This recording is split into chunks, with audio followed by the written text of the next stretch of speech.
dadkii ka murgi lahaa annagana waxaan ku dhex baabaanay laba qolo dhexdood laba dibiyo hardamaya ayaan dhexdooda ku baabaanay qolo kuraasi ka luntay oo waalan majaaniin ah kuraas baa waa shay miyir kale ma leh ama inuu ku fadhiisto ama inuu dhinto oo taga mooyaane miyir kale ma leh majnuunka kuraasta iyo jagooyinku waaleen waa qolo dan qabiilla kama shaqeeyaan dan gobolla kama shaqeeyaan dan wadanna kama shaqeeyaan laakiin waa danayste kursigaasay ka gashay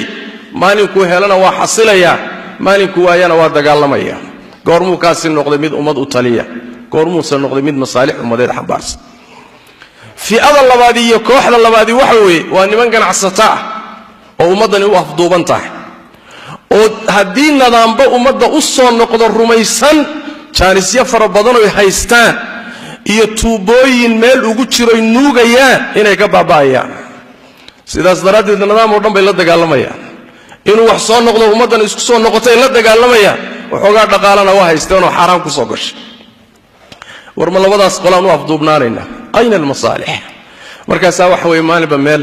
maalinba qaab maalinba waji maalinba si annagana waxaan ka dhammaan laanahay meeshan inaanu taxliilinno oo koox la safanno oo nuqolo la safanno oo qolo u dabacno war yaa lumaya dalkii baa lumaya oo ummadii baa lumays oo masaalixdii baa lumays oo culayska saaran fiiri oo meesha la yaala fiiri ma waxa ku quman inaad maanta mid safiih ah intaad garab istaagta aad afkaartiisa taxliiliso alashaan reer baa kala dhaxeeya alashaan kooxnima kala dhaxaysa alashaan deegaan baa kala dhaxeeya war maxay taraysaa 30 sano ku dhawaad baa waxa ku soo jirteen haday meel idin gaarsiinayso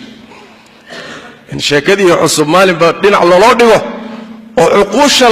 yaani waxa weeye la rogrogo oo la wareeriyo iyadoo masaa'ibtaas oo dhan umada haysato annagana aanu fadhi ku dirka ka taxliilino oo meel walba gasho oo culimadii ay saan noqdaan oo talabatul cilmigi saan noqdaan oo khaasadii umadu xataa ka fayoobaan weydo waa wax aad looga naxwa ilaahay tabaaraka wa taala waxaan weydiisanaynaa inuu ummadan caafiyo oo caafimaad u soo dajiyo